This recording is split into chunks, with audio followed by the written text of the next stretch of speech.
Hi, Matt. Welcome to the show SpeakEasy with Dheeraj Sinha. Hi, Dheeraj. Thanks for having me. Great to have you. Looking forward to this conversation.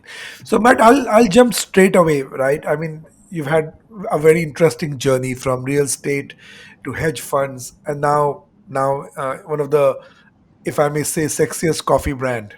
Right? What's the journey been like, and how did you land up on coffee? Yeah. So, actually, I'm originally from the U.S. Though my father's Indian, he was brought up in Chennai, but I was born and brought up in the U.S. And I went to college at NYU and did an economics degree. And then after graduation, I moved to the Bay Area. And I was in the Bay Area at a time when specialty coffee was really taking off and becoming part of the mainstream coffee culture. So Yeah. while I was working in economic and real estate consulting there, I started roasting coffee as a hobby on the side. I was working, doing this consulting job. I thought at one point that I wanted to become a professor. So I left the consulting and I moved to Canada to do a master's degree in economics. I quickly realized that academia wasn't really for me. It was too theoretical, but it really got me interested in international economic development when I was there. So Yeah. then I transitioned into a career doing that. I was in the Middle East for a year, moved back to the US. And then in 2011, there was an opportunity to move to India to work at an organization called IFMR in Chennai. So the job itself was very interesting to me. It was kind of a blend of academia plus on the ground execution. And having Indian origins, but not really having spent a lot of time in India, I thought it would be great to come to India for a year and live and kind of experience what it was like here. Little did I know that it would totally change my life. So while I was at IFMR, I ended up meeting my wife. She was also working there.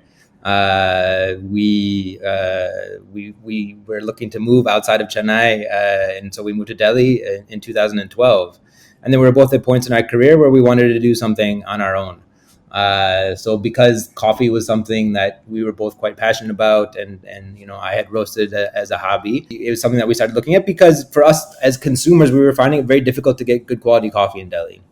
So at that time, in 2012, there were the commodity coffee brands, sort of the cafe coffee days, the baristas, the Yeah. costas, or there was very expensive imported coffee. India has a 110% import duty, which is why you don't really see the variety of beans from around the world that you get in other countries because it's cost prohibitive here. So we started doing some research and we found that there are estates in India who were growing very high quality beans, but they were exporting those beans. So we went down south, we connected with these growers, and we convinced them to sell us their export quality coffee. And we launched selling online in 2013.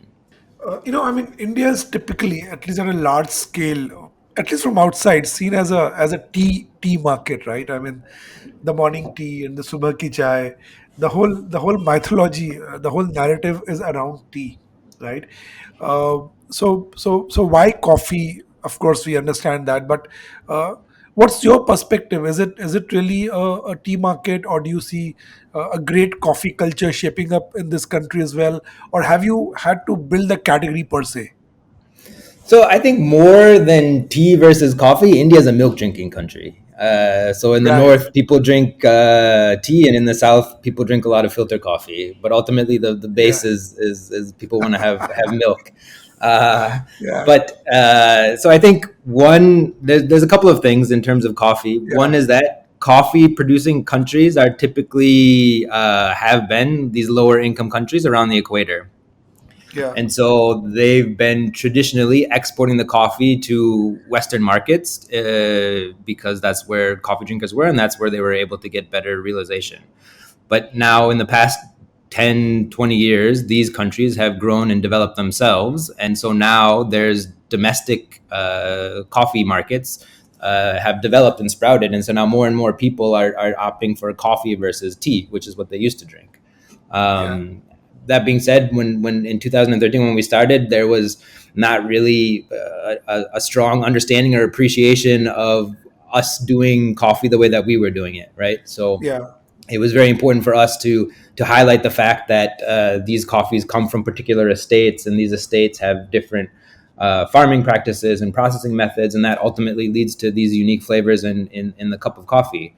And so having that transparency and traceability back to the farm, and telling their story, roasting the coffee fresh, and helping people understand how to brew.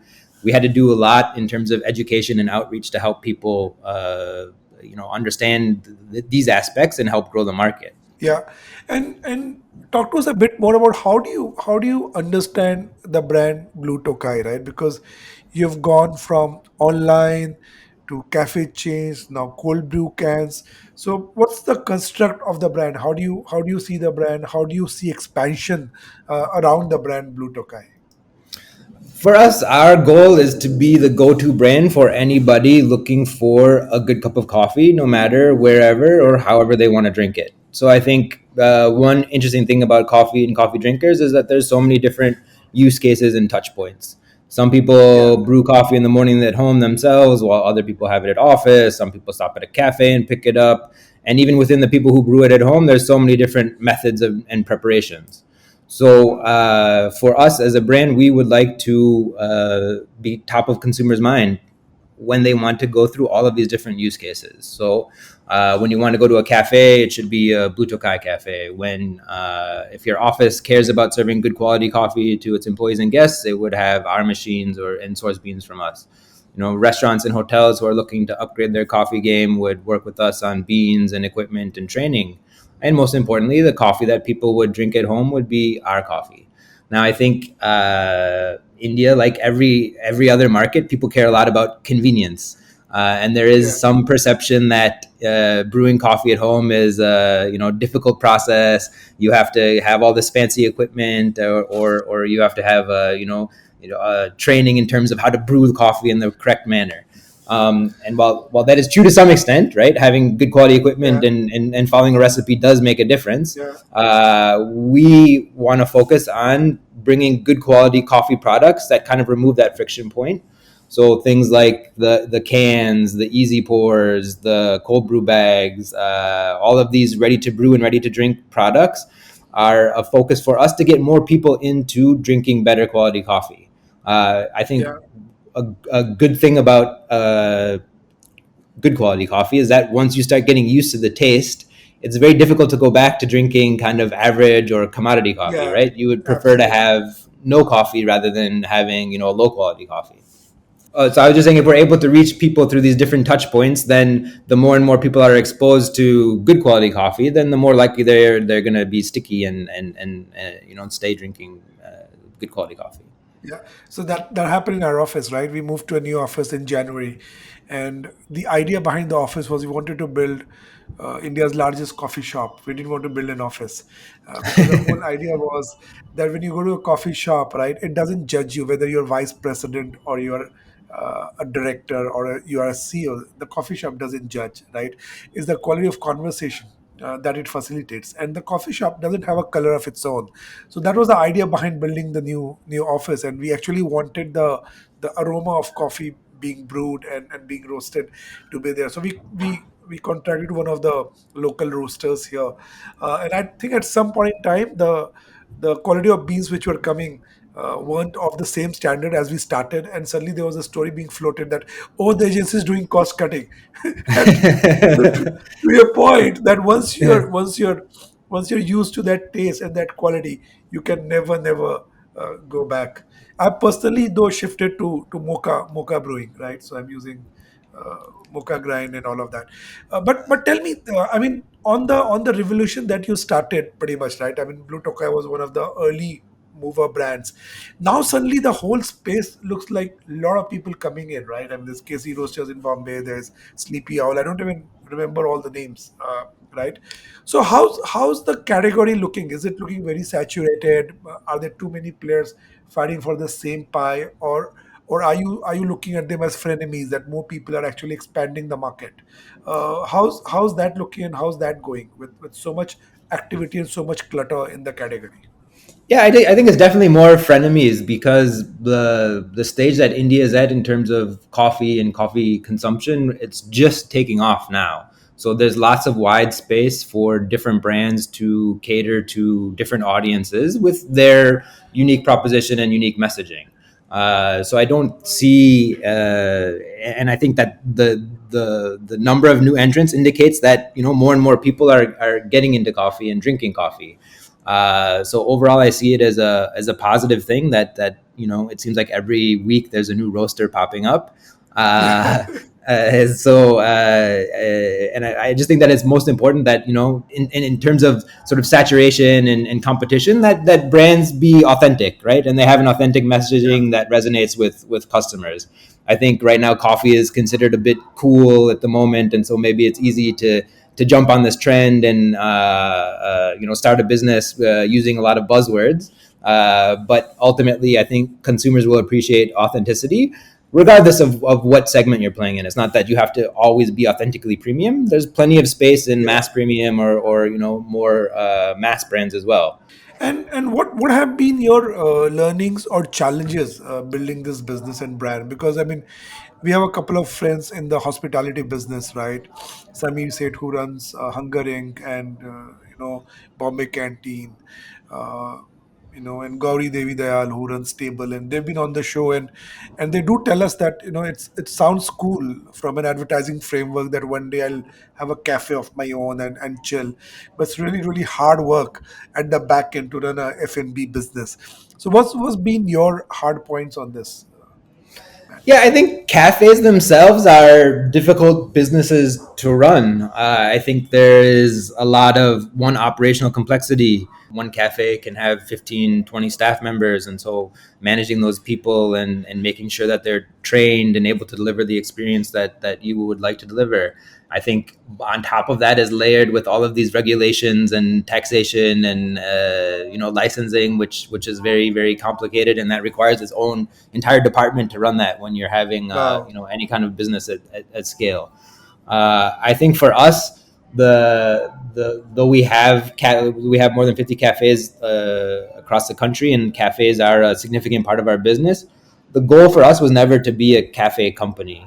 Cafes were Right. just one of the business lines that we operate, because kind of at the stage that India was at in terms of the premium coffee segment, having these physical touch points was really important for people to interact with the baristas, understand what's different about Blue Tokai, and ultimately taste the coffee. Yeah. But at the end of the day, we were very much focused on coffee as a product, and cafes is just one of the channels that we sell coffee through.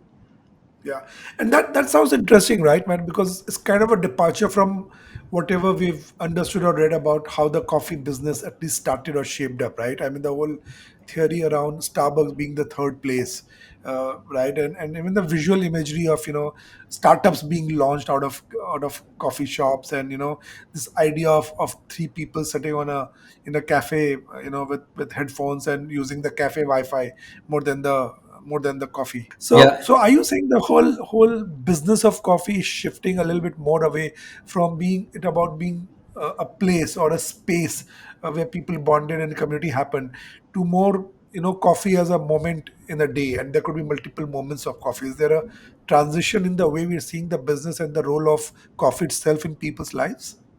I mean, I think there's definitely still this idea of a cafe as a third place, and we, in our cafes, we have people who sit the entire day, and they come every Yeah, day, and so it's like an office for them. But I do think that as coffee consumption, so that's kind of at the starting point, right? Is that cafes right. are a cool place to hang out, and you visit them not necessarily only for the coffee.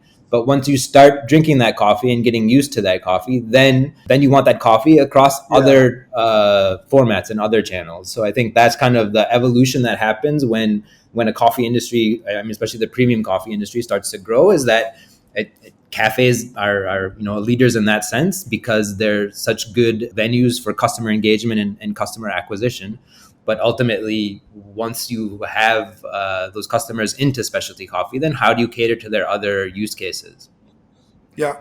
And how do you see the brand Blue Tokai? I mean, do you see it stretching across customer segments and price points? I mean, because I remember at one point in time we were pitching for Mini for BMW, and we felt that Blue Tokai and Mini and Napadori, all these brands kind of went together. Now that's good from that perspective, but it's also very very premium kind of a touch feel.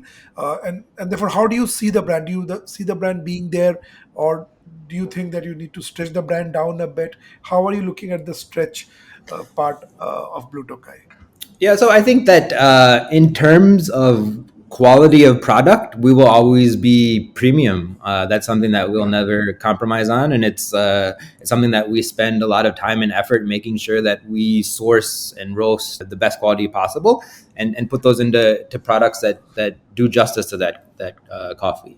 At the same time, actually, we have this perception of being a very premium brand, but our price point in the cafe is actually cheaper than a Starbucks or a Costa or some of the other kind of wow, more mass premium brands. So I yeah, think, in a sense, it's nice to have the perception of being very premium, but being a little bit more affordable than the very kind of yeah, niche premium segment. yeah. Understand that.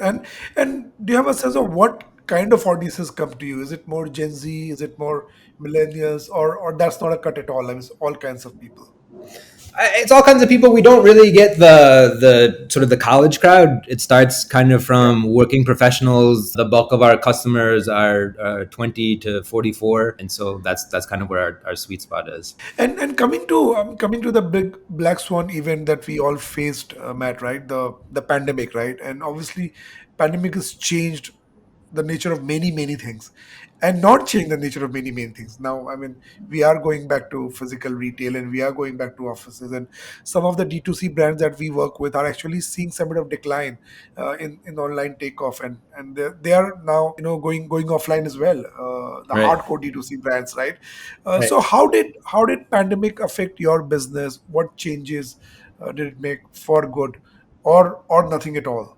So pandemic was very challenging for us because we at that point in time we had 30 cafes. It was around 70% Yeah, of our business, and especially when the first lockdown happened, there wasn't, it was a very new thing. There wasn't any certainty of how long COVID was going to be here for, how long was the lockdown going to happen. With that in mind, we had to take a very hard look at our business and make some tough choices in order to make sure that we survived.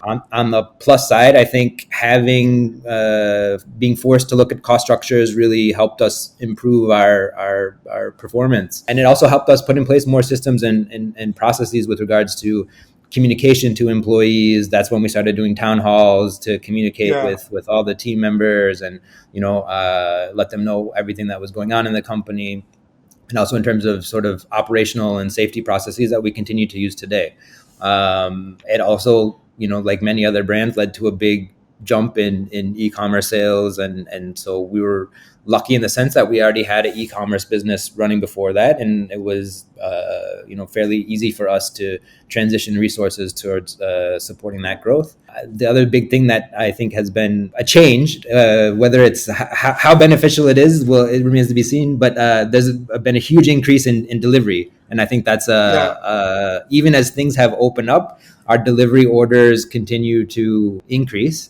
And so I think Wow. that's really led to basically a shift in consumer behavior. Whereas previously people Yeah, didn't really think about ordering coffee for delivery. Now it's a trend that's here to stay, even as everything yeah, opens up. yeah. Which possibly also means that new points of consumption have opened up for your category. Yeah, because Yeah, and I think it's also, I mean, if even if I look at my own behavior, I have access to all the coffee. I have all the brewing equipment at home, but sometimes in the morning I'm just too lazy to make a yeah, cup of coffee. And yeah, what I do is I go to yeah, Zomato and I order from Blue Tokai, and it comes in 20-30 minutes. So I think yeah, that yeah, convenience aspect is something that's really powerful in terms of what customers are looking for at this point in time. yeah.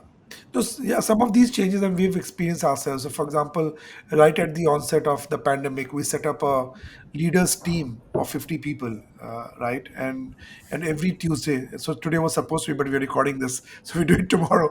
But every Tuesday for last 2 years, we have this leaders call where 50 of the top leaders of the organization, we come together, we discuss business, we discuss how things are going, and we make decisions together.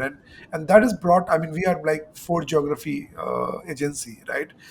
And it's brought everybody together like how, and we won't leave that even now that we've gone back to offices. I mean, that's something we've come closer than ever that we were. Yeah. So yeah, definitely. Talking about technology a bit, Matt, right? I mean, a lot of our friends who are in the business of food say that we knew how to create an experience in the restaurant. We knew how to plate food. We knew how to curate food. And suddenly, post pandemic, they realized that they had to become more technologists than food people, right? So, figuring out online, figuring out website, figuring out menu. I mean, things have changed, right? Even till today, you go to a restaurant, they give you a QR code. They don't hand you a menu. So some of that has changed. How do you see the role of technology? Is it going to increase further? Is it for good? Is it going to stay here, or are we going to revert back to comfortable physical things all around? I mean, I think there'll be a blend. I mean, I personally hate this QR code menu. Half the Yeah, it's time, taken away the touch feel. yeah, and half the time it doesn't open on the phone, or Yeah, like it's not scanning. But I do see, it has a lot of benefits as well. It's very easy to change the menu and bring in new yeah, items. You don't have to print everything every time. So I think these sort of interventions are gonna, only increase. Actually, what I for coffee in particular, what I see happening in the next several years is that there's going to be even more automation in terms of the coffee preparation side, and even on the food side. But I think if it's done well, that will actually allow baristas to have more time to engage with people. So they won't have right. to spend their time working on preparation of the drinks. They can, spend very little time on that and still produce a high quality drink. But then they'll be freed up to sort of engage with customers and help guide them more in terms of finding beverages or coffee or food items that they would like, and explaining, more about the coffee, and having it be more of an interactive process. So you're hinting in automation of the production line as well. Yeah, yeah. Yeah, that's very interesting. The other point I want to discuss with you, Matt, is that if you look at say 10 years ago, right, we used to take at least a decade to build and scale brands, right, or even more, right? It took huge amount of time to build big brands, to scale them up, and so on and so forth. But last 5 6 years, we've seen so many brands being launched, scaled up. Most brands are going 10x and so on and so forth. Now there's some bit of drying of the funding. Let's see how that goes. But speed has become a very critical part of building business and scaling up, right? What's been your experience in that? I mean, you're saying you have about 40 cafes and so on and so forth, and products across price points. You've scaled up quite fast as well. So what's behind this speed, and do you see this as an advantage, as a rocket that you are riding? What's your sense on speed and scale of business? Yeah, I think now there's so many more channels for a brand to grow on. I think in the past, especially for Yeah, consumer brands, you were really restricted to more being present in offline channels. And now growth of e-commerce and hyperlocal and e-grocery, and now quick commerce. There's just so many different ways to reach consumers. So if you're able to get a toehold in a few of those, you can scale very rapidly. I also think that another factor behind this is that India is developing, and as sort of incomes rise, there's a greater opportunity for consumer brands to get more wallet share from people who have more money in their pockets. And I think that this is going to accelerate further as India continues to grow. I think this year it was supposed to be India is supposed to be the largest fast growing economy in the world. So I hope this growth can continue. so are you holding your belief in the D2C story of India, or are you also kind of doubting the flow of money and so on and so forth as being touted? I think that a lot of money had gone into growth at any cost. So I think that capital is Right. probably going to dry up. Money will still continue to flow to brands that have shown product market fit and are operating with fairly healthy unit economics. I think the money that was chasing kind of the people who are less frugal with the money, that money probably is Yeah, is not available right yeah, now. yeah. Yeah. So unit economics and running a profitable, sustainable business with perhaps a brand moat will count a lot more than it ever has. And help us, Matt, with, I mean, you've successfully built a D2C brand in last over a decade. What would be your key learnings and challenges? What would you say are the top two, three big mantras to building a successful D2C brand in this country? What are top two, three challenges that one should look out for? I mean, I think it's important to first understand that building a business is a process, and you really have to love that process. Hear people say, "Do what you love." So I think that I love coffee, but at the end of the day, I spend most of my time working on running a business, right? Not involved in picking the best coffee or Yeah, drinking a lot of coffee. So the other thing that I think that is incredibly important is having a good team. And I think, yeah, from the beginning, having the right people in place, that's really kind of make or break for your brand. As an individual, even if you're, so it was, this business was started by Namrata and I, and then we brought on another co-founder later. But even between the three of us, we can only do so much. So it's really up yeah, to, the second and third layers, and making sure that you have really strong people there, and working with them and developing them, and make sure that they not only buy into the vision of the company, but are able to execute according to what you expect. yeah, yeah. Very interesting. And talking about leadership, right? Obviously, during pandemic, leadership has come under a lot of focus, right? People have had to take decisions. Uh, I mean, they never thought they would. They've learned things, and while a lot's being spoken about, mental health and so on and so forth of employees and people, not much has been spoken about leaders, right? And so, from your perspective, a during pandemic, b otherwise in the overall running of your business in last more than a decade or so, what are the big leadership lessons that you've learned? What are the big leadership mantras that you follow for yourself?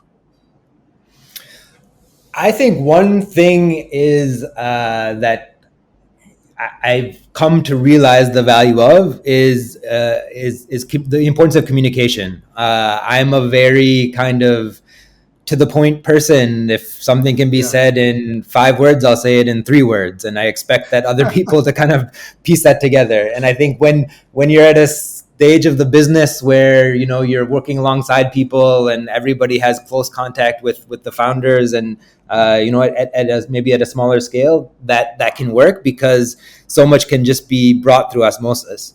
But as you kind of scale and grow, you really have to communicate to bring other people along with you, and make sure that they understand where you're heading to.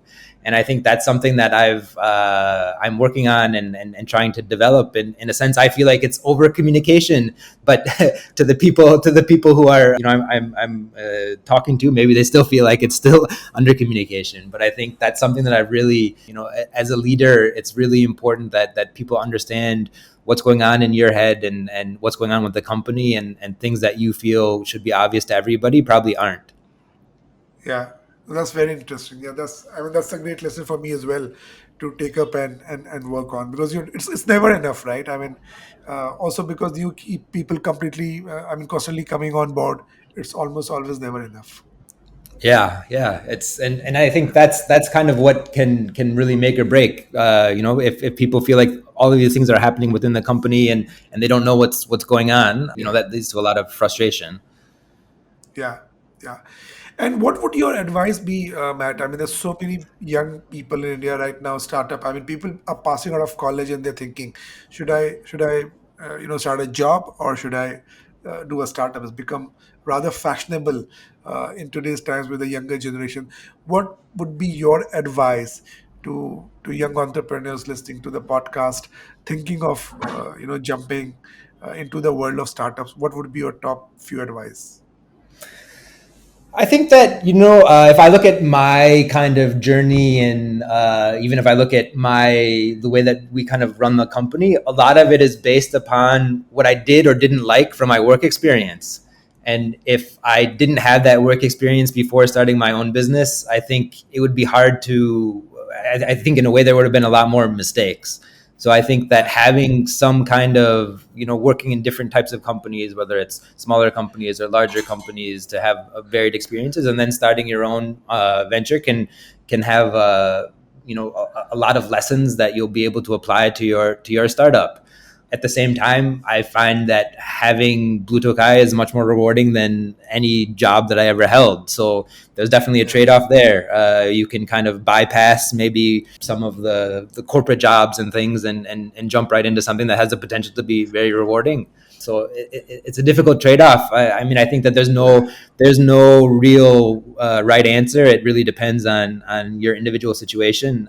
But I think that there's definitely pros and cons of both. I don't think that even now sometimes I think, oh, it would be nice to have a job, a 9 to 5 job where I'm off on the weekends and don't have all of these responsibilities weighing on me. But I mean, overall, it's something that I would never trade.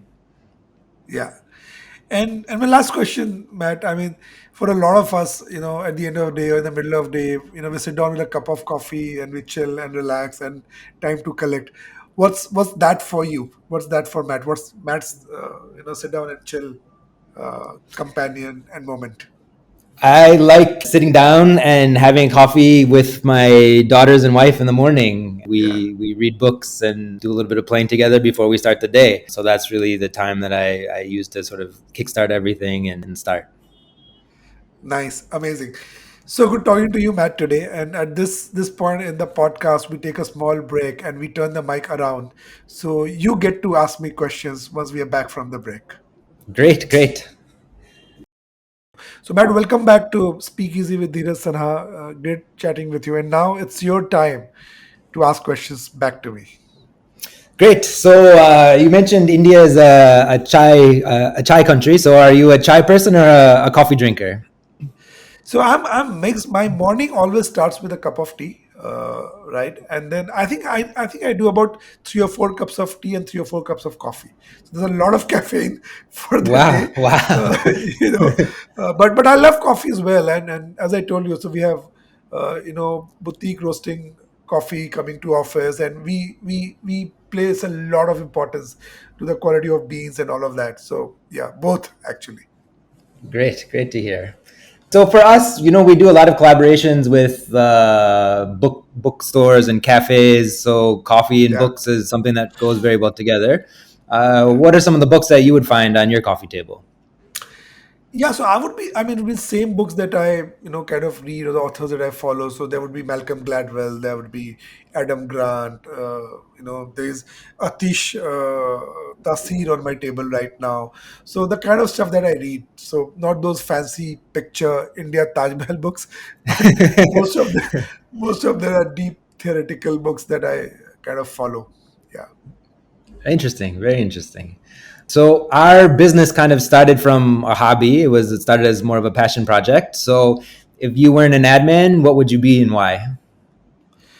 So if I wouldn't be an admin, I would actually be a KPMG consultant because that's where I was in the fork on the road, right? I mean, I had an offer from KPMG to join them, and then I had an offer to go to the comms school, MICA, and I choose the latter, right? So I was an economics graduate, and all my friends were actually getting into their finance or an MBA and all of that, and I chose this path early on. So if I wasn't doing this, I would be a finance consultant, making a lot of money though.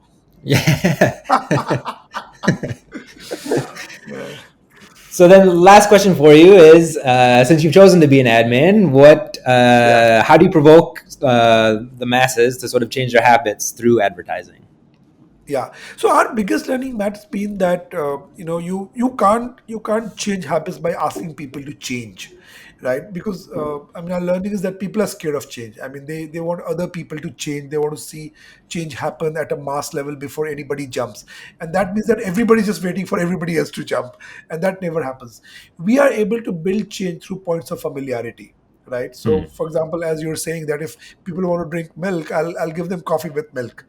So we would change people through points of familiarity. We will give them what they're familiar with, and then slowly kind of up the temperature on the new. And that's how we've managed to bring about all the change that we've managed to in this market. Whether it's building e-commerce for Amazon, or whether it's building digital payments for PhonePe, or now building the habit of streaming music for Spotify. Throughout, we've managed to build change through points of familiarity and comfort. People fundamentally don't like change and surprise. That's very interesting and definitely something that we'll try and put in place with our marketing that we do Yeah, at Blue Tokai. yeah, yeah. Amazing. Thank you so much, Matt. Great to have you on board today. And just one last thing, Matt, for people who are listening to our podcast and if we want to they want to reach you for a comment, a conversation, or anything else, what's the best way to reach you? So I'm on LinkedIn, and or you can send me a message on Instagram also. It's Matt underscore Chit. Superb. Awesome. Great to have you, Matt. Great. Thanks so much. Thank you so much.